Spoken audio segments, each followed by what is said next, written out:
Hey, hello everybody once again, and welcome once again to our world history class. I am your instructor, Jesse Lynch. If you haven't already seen some of the videos and information I posted or seen some of the emails, but we're halfway through our first week, and I wanted to just send some love to you all. And you'll see different types of videos through this class, ones that are more formal to give you information.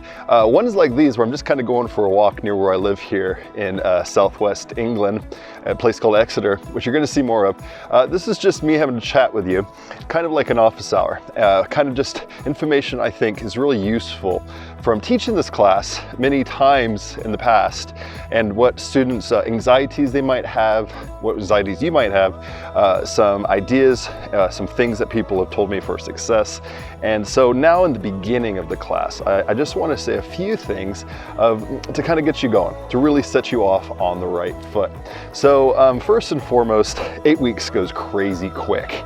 And there's a lot of different anxieties that go along with that. So for first off, some of you might be just rocking it and say, okay, let's get on with it, which is great. But I also want you to take some time for yourself and to reflect, and to maybe not do everything in one sitting, or if it's due Friday, not to do it on Friday morning, but to give yourself some time to reflect on it, make the most out of it. You might hate history, you might have been sort of indifferent about history, or you might love it. But this class is designed for everybody. I know 99% of you are not history majors, although I do try to convert at least one. But what's important is that you walk away not only knowing about the subject, but also just some important skills that you can take with you to any class, and to succeed in any class at Shasta, and then when you transfer, and to at least give you that option that you know if you're doing well in this class, you will do well transferring to any university in the world. So those skills are things you're going to take away from this class, and I designed it that way. But some things that you need to do, I think, is to be communicative with me. I will be here 100% of the time. 8 weeks goes crazy fast, as I said, but most importantly, it takes a lot of work for that. It takes a lot of consistency. So, do what works best for you. Everything is on its own time, because I know a lot of you have different jobs at different hours and different things going on. But what's also important is that you at least just take the time to do it. But that means if you have questions, I might get weird questions at weird times, but it's a good thing I'm 8 hours ahead of you. So I normally get them when you're still in bed, and I'll try to respond or do things when you wake up. You'll probably get it. We can always schedule one-on-one Zoom meetings in your morning time. And also you'll see on the class, I do collective ones. So at least every other week we could try to come together as a class and brainstorm ideas and get you to work with each other a bit more as well. So that might be a useful tool to be able to communicate. But whatever works to you, and I really do think communication is incredibly important, and it allows me to be a little more flexible with you if deadlines seem to be really hard at a certain week, things come up. But rather than getting a big fat zero, we can always work together to make sure that you can succeed in it, all right? The other thing that I think is really important with any of these classes is, especially right now, is life is hard. There's things that come up. Inevitably, in 8 weeks, something's gonna come up that's gonna throw a wrench in the whole system. You might be cruising along, kind of like on a bike, and then someone puts in a big stick in those wheels, and you're gonna feel like you're gonna go flying. And you can get back up and get back on, or you could just stop. Sadly, I have students every term that stop, that just stop working. I try to get a hold of them, and they never come back. So at the beginning of the class, I want to say right off the bat, don't let that be you. So whatever you need to kind of keep going, keep the work flowing, if things come up, that's where communication comes in. So let me know so we can work together. So whether it's sadly a family trauma, or your own sickness that might be going through it, or job stresses or family stresses, those things all happen. And there's going to be somebody that's dealing with that. Majority, I'd say, has that at one time or another in the class. So if that happens to you, rather than just being quiet about it and not doing anything, throw me an email, even if it's just one sentence. That can get the ball rolling for us to work together to make sure that we can get you back on track. So I think that's probably thing that I see, and the saddest thing I see in an online class is just people dropping off. And they might not tend to, especially starting off. You get enthusiasm. You're like, all right, this one's going to be different. And then things happen. So let's make this different. If that's a trend that tends to happen with you with classes, let's change that trend. And I can work together with you. You'll see that I was in a similar boat with you before. I was at Shasta College myself many years ago now. And in fact, I wasn't the best of students. It took me a while to learn how to be a student. And now I'm here in England doing a PhD. So, you know, things change, right? But you need help with that along the way. So let me be one of the resources, one of the many resources you have to just rock your own education and plans.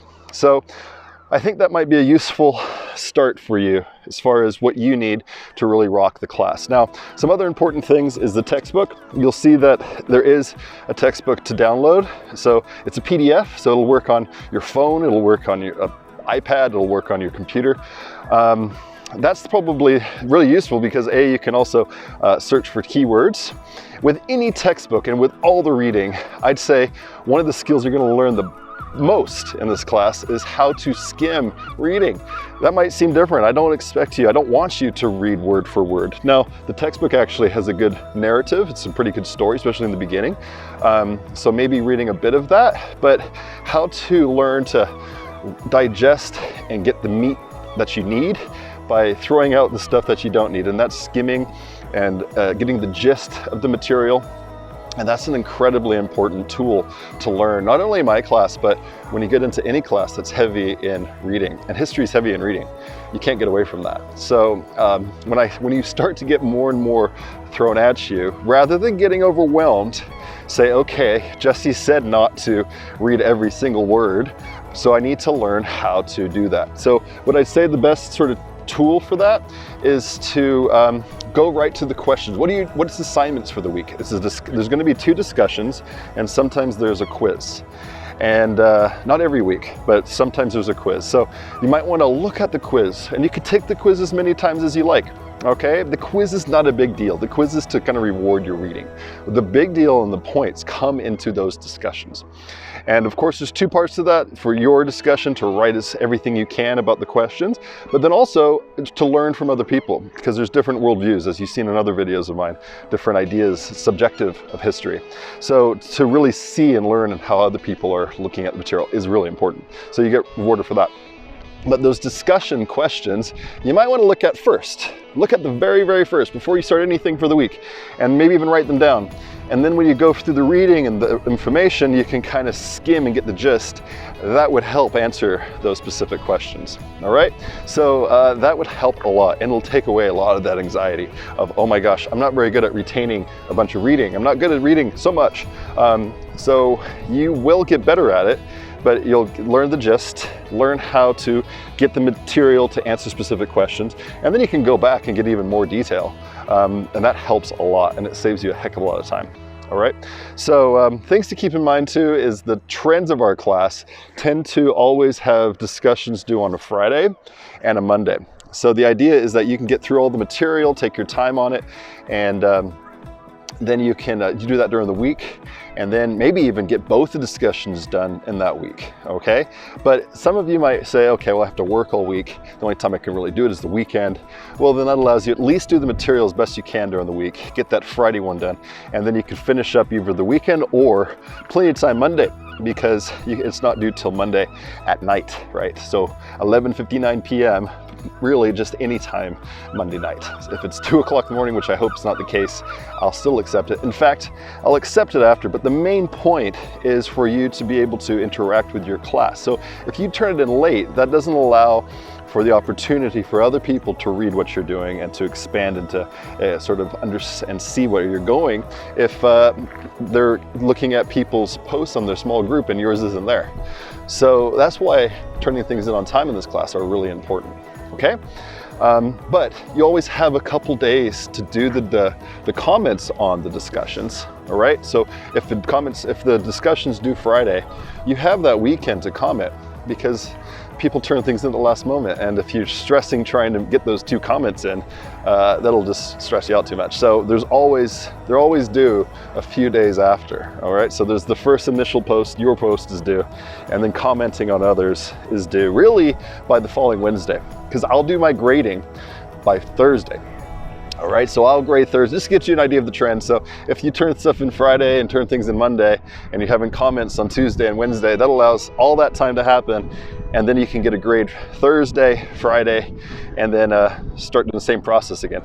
What really helps with these classes, I think, is a pattern, sort of getting yourself the rhythm, and myself as an instructor helping with that by having a similar pattern and rhythm. So if you know things are going to be due Friday, if you know things are going to be due Monday, if you know comments are going to be due Wednesday, and there's other little brainstorming things during the week for content, normally due Wednesday or Friday, then that'll help you and understand that, hey, I have stuff to do Monday, Wednesday, Friday. And you don't need to have things in your calendar. You'll start to understand that that trend's happening. So you'll just know and go on the class and say, hey, I'll have something due. Let's check it out and see what it is. And it should work a lot better for you that way without any surprises. Now, spring break is actually just around the corner. And so that's a week. So it's kind of nice is I'm not expecting or having you do anything during that week. So you have that week completely off, but it's a good time to catch up. It's a good thing to sort of reevaluate how things are going. So at least give yourself working really hard from now until spring break. And then you can kind of take a step back that week and see what's working and what's not, and then really rock the rest of the class from there. So I hope that helps and alleviates some anxieties. Now, I do hope we can have a Zoom meeting next week. And if that doesn't work for you, it's not mandatory when we do have those things. But if you want to have a one-on-one meeting or anything to help you along the way for you to be successful, just let me know, okay? So I'm here as a resource for you, even if I'm 5,000 miles away or whatever, 8-hour difference. I am here and I love history. You guys are part of my family. A lot of awesome returners are in this class, and all of you that are new are now part of my sort of online Shasta family. And so I'm always going to be a resource for you, and we can always work together to make sure that this class is really, so you can leave this class knowing that if you get an A, you can get an A at any university in the world. And if you don't, you know what steps you need so that you can succeed in all your academic endeavors. All right, so that's what you're going to walk away from this class, even more than learning awesome stuff in history. So hope that helps. Have a great day. I'm going to walk home and get my own work going.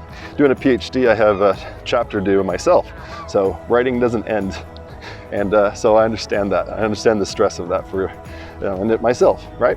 All right, have a great day. By the way, I'll just give you a quick tour on the way back of where I'm at. This is called the Key in downtown. Well, not in downtown, but right in the middle of Exeter. And it's a beautiful part of the world.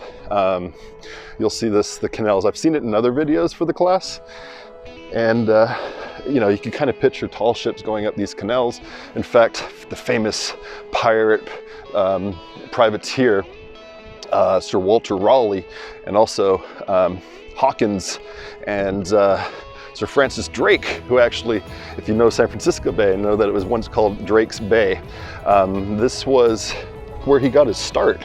He grew up not far from here, and he helped design this canal. So one side of this is the river, the other side is the canal, and the idea that boats would come up the canal, drop off the merchandise, and then turn back around, go down the river on high tide, and head back to sea, and they would connect to the rest of the world. They would connect to the Americas, they'd go to the Caribbean.